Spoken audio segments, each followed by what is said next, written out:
Okay, let's try another one. This is from chapter 36, number 56.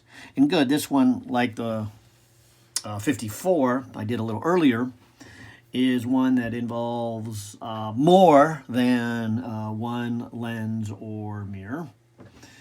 And in this case, they've got a negative lens or a diverging lens. The writing even says the focal length is a negative 16.7 centimeters. They also give us a mirror. And so here's a mirror, and the light's coming from this side over, so it's a concave shape. Anything curves inward is it's a little cave. This is where the bear goes inside the cave, as opposed to the light coming this side. Then it would be hitting a boat outward, so it'd be a convex shape. But using the names concave and convex, we'll borrow them from our math class. Then if I have a kind of a center line they draw here, and they put an object here right at its center. I believe it said center. Let me just check that. But I see in the diagram they say that the lens and the mirror are 25 centimeters apart. And it says an object is placed midway between them. Okay, so that's helpful because then we know this is 12 and a half this direction and 12 and a half that direction. Okay, and so it says consider only the light that leaves the object and transfers first towards the mirror. I think they're saying that because if you imagine somebody standing out here to the outside, the light going this direction first is going to go right through this lens, and then an image is going to be formed, and it would be, somewhere right about here. And so this person would say, okay, there is an image that's, right in this location, and it's, an image from this object. And that would be the end of the story.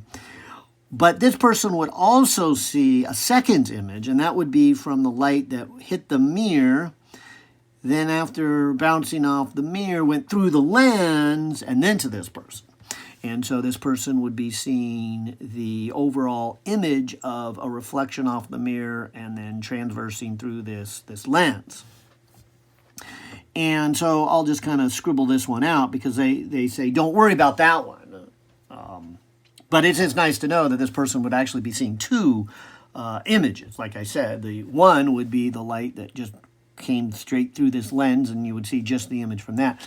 And that's the one they're not worrying about. That's the easier one. That's why this is a harder problem. But they want us to look at the other image. And so this is a two-step process. And so I'll do the mirror first and say 1 over P plus 1 over Q is equal to 1 over F. And so the P is the distance that the object is from, in this case, the mirror. And so that's 12 and a half. And we want to find out then where the image is. And we need the focal length. And if you go back to the reading here, it says that the mirror's radius of curvature. So R is 20 centimeters. And we know that for a mirror, the focal length is half the radius of curvature. So this would tell me that the focal length of the mirror, maybe I should put it right here, is a 10 centimeters. And it's a positive 10 because it's concave.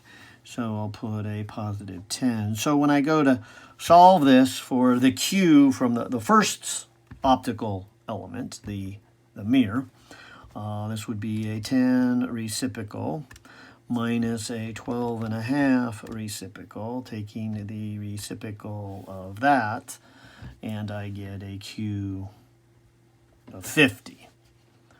Now, what that means, of course, is it's positive. So that means it would bounce off and go over to here. And 50 would be a distance probably about here. And if I look at the magnification, which is minus Q over P, I get minus 50 over the P, which is 12.5, and that goes in 4 times then, negative 4.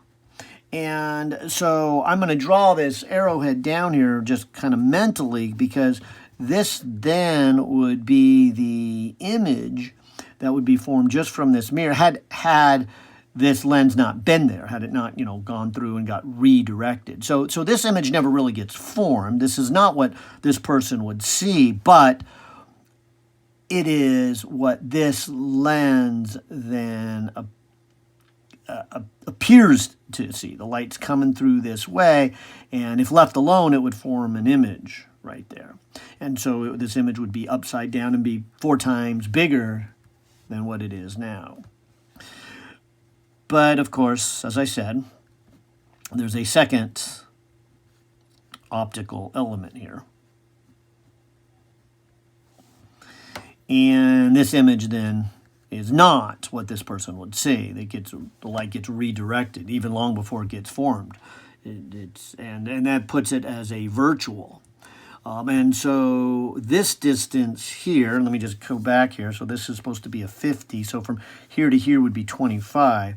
And so here's where we would do the negative 25. It has a virtual distance here.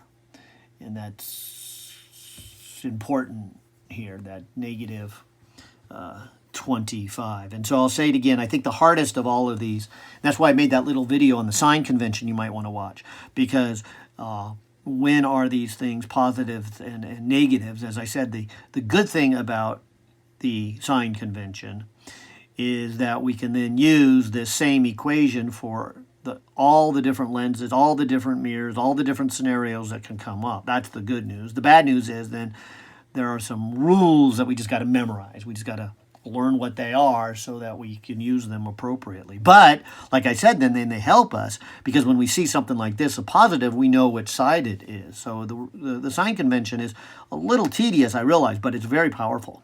And so it's well worth the memorization. So again, the negative P is the hard one, because the P is always the distance from the object to the lens in this case. So that's why the 25 comes into play. But it comes in to be negative if something like this happens, where the image never really forms. The light's coming in and actually hits it before it actually gets there. So we call that a virtual object. So again, you can only have a negative P with the second or beyond the second optical element. You could never have a negative P for your first optical element. And so anyways, this one set me up with a negative P. So I'd like to find the Q. The F is the negative 16.7. And so if I get the Q here, let's see, I would have a negative 16.7 reciprocal. And then when I move this over, it becomes a plus a 25 reciprocal. Take the reciprocal of that, and I get a negative 50, maybe a little more accurate, 50.3 centimeters for the Q from the lens. Now remember, the light's going this way, so over here would be positive Qs. So negative 50 would be way over here somewhere. So there's the final image, location roughly.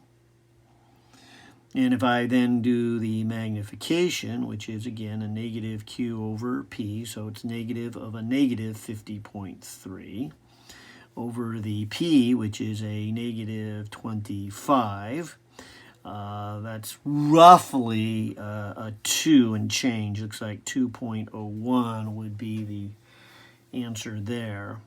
And so there's the magnification. So it actually made it 2 times bigger and inverted it. So invert it would mean it would be like this.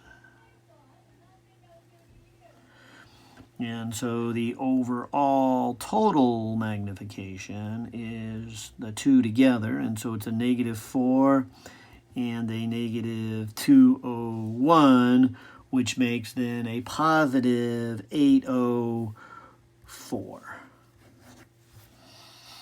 And so there's my overall magnification. And so when the question asks, let's see, how do they put it in words here? It says, traveling towards lens, locate the finals image of the system. Is the image real or virtual? Well, it's way over here. It's definitely virtual. We can see it in the last number here. In the negative, it's virtual, but it's even at a spot where the light never even came from. And so this person standing over here thinks that the image from here is something that's really big, but it's also further away. And so I guess we could put here it's virtual. The light never really came from there. It is upright. It's not inverted, and its overall magnification is an 8. And yay, we got it.